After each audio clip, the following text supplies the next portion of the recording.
Olá, meus queridos irmãos e irmãs, graça e paz da parte do nosso Senhor e Salvador Jesus. Estamos chegando ao final de mais uma semana com mais uma oração da noite.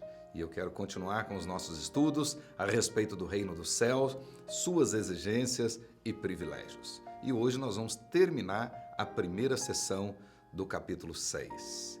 Ou seja, quero tratar com os irmãos hoje, capítulo 6, versículos 16 a 18. Diz assim a palavra de Deus: Quando jejuardes, não vos mostreis contristados como os hipócritas, porque desfiguram o rosto com o fim de parecer aos homens que jejuam. Em verdade vos digo que eles já receberam a recompensa. Tu, porém, quando jejuares, unge a cabeça, lave o rosto, com o fim de não parecer aos homens que jejuas, e sim ao teu Pai em secreto. E teu Pai que vê em secreto te recompensará.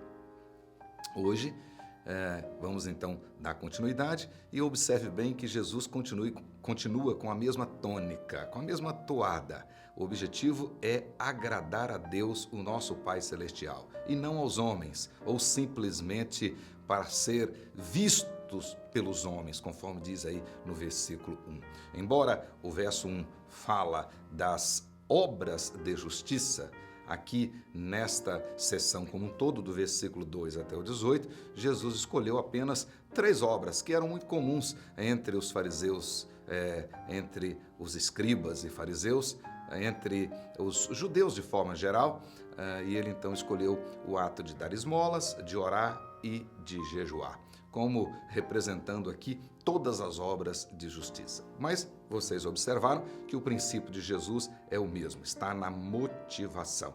Devemos dar esmolas, devemos orar e agora jejuar, não para sermos vistos pelos homens, mas sim para cumprir a justiça de Deus, ou seja, revelar o amor de Deus, revelar o nosso compromisso com o Senhor. E ao invés de sermos vistos pelos homens, devemos nos preocupar com a visão de Deus. Então observe bem, no versículo 2, Jesus disse assim: quando, pois, deres esmolas. No versículo 5, ele diz: quando orardes. E agora, aqui no versículo 16, ele diz: quando jejuardes. Então, devemos observar que Jesus, na essência, nesse caso, não mandou nem dar esmolas, nem orar e também não mandou jejuar. O que não seria errado se, porventura, ele tivesse ordenado que fizéssemos isso. Entretanto, ele não fez. Na realidade, nós temos aqui Jesus revelando a sua expectativa. Ele tinha a expectativa de que os seus discípulos, de fato, dariam esmolas, ou seja, seriam generosos, seriam caridosos, seus discípulos orariam, que os seus discípulos também jejuariam. E não por causa da recompensa, mas simplesmente por causa da manifestação da justiça de Deus. Então agora, encerrando essa sessão, Jesus fala do jejum e com o mesmo sentido das práticas anteriores. A preocupação aqui de Jesus continua sendo com as motivações para jejuar. Segundo Jesus, nenhuma das 3 práticas devem ser feitas para se exaltar. Ou seja, não devemos fazer nenhuma delas buscando a exaltação própria. Elas devem ser praticadas com o objetivo de agradar a Deus, que vê em secreto. É o que está aí no versículo 4. Ele diz lá: ao dar a tua esmola, fica em secreto, e o teu Pai que vê em secreto te recompensará. No versículo 6, quando orares, entra no teu quarto, fecha a porta, e o teu Pai que vê em secreto, o teu Pai que vê em secreto te recompensará. E agora no versículo 17 e 18, da mesma maneira, quando for jejuar, unja a cabeça, lave o rosto e não queira se mostrar que está jejuando. E o teu Pai que vem em secreto te recompensará. Então, o princípio é o mesmo. A questão do jejum na Bíblia como um todo sempre foi grandemente valorizada. Sempre. Como parte muito importante da adoração religiosa e do serviço cristão. Ao longo de toda a Bíblia nós podemos ver realmente a recomendação do jejum. O próprio Senhor Jesus jejuou, os discípulos dele jejuaram, os apóstolos, homens e mulheres ao longo da história jejuaram, e ao longo da história da igreja cristã, aqueles homens e mulheres que fizeram diferença, que foram diferentes, foram homens e mulheres comprometidos com o jejum. O jejum é mencionado na Bíblia como um todo mais de 140 vezes. Então, observe bem vocês que realmente o jejum é uma prática muito comum na Bíblia como um todo. E não tem um versículo sequer em toda a Bíblia onde o jejum seja proibido ou não seja requerido por Deus, ou seja apresentado como algo sem importância e que nós podemos negligenciá-lo ou repudiá-lo agora. Absolutamente não.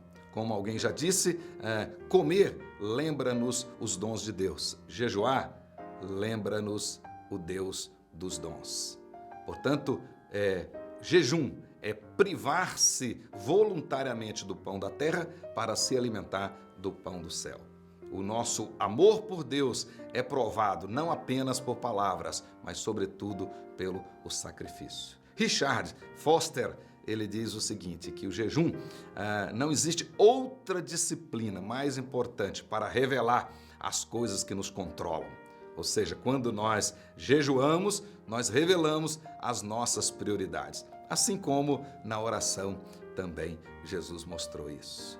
Quanto mais comprometidos com a palavra de Deus, mais fome dele nós teremos, mais anelo pelo céu e mais desejo pela plenitude de Deus em nós. Foi partindo desses princípios que Jesus ensinou aqui as seguintes lições e vocês podem observar. Primeira delas, o jejum exige a motivação correta. Ele diz aí, não vos mostreis contristados como os hipócritas. Então o jejum não pode ser um ritual, como no caso dos fariseus e dos escribas que jejuavam 2 vezes por semana. Lucas capítulo 18. Segundo, Jesus está deixando claro aqui que o jejum não está...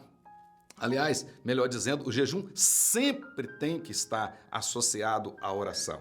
Ou seja, muitas vezes nós oramos e não jejuamos, mas todas as vezes que jejuarmos, precisamos orar.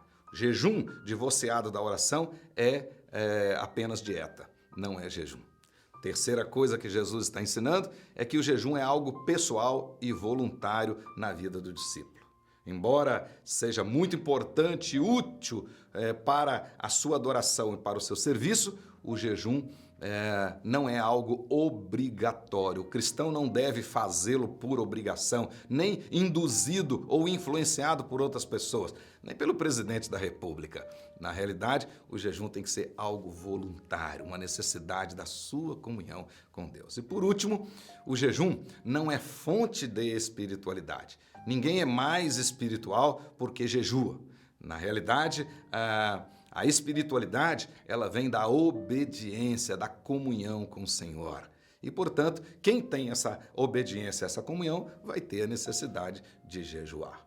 Meus queridos irmãos, é isso que Jesus ensina para nós. Nós devemos aí, por exemplo, ouvir a profecia de Joel, capítulo 2, verso 12 e 13. Como diz assim, assim diz o Senhor, convertei-vos a mim de todo o vosso coração, e isso com jejuns, com choro e com pranto. Rasgai o vosso coração e não as vossas vestes. Convertei-vos ao Senhor, vosso Deus, porque Ele é misericordioso, compassivo, tardio em irar-se e grande benignidade, e se arrepende do mal. Devemos orar e jejuar, jejuar e orar. Que Deus te abençoe e que, na realidade, nós possamos agradar o Senhor com as nossas práticas da justiça cristã. Até o nosso próximo encontro, em nome de Jesus.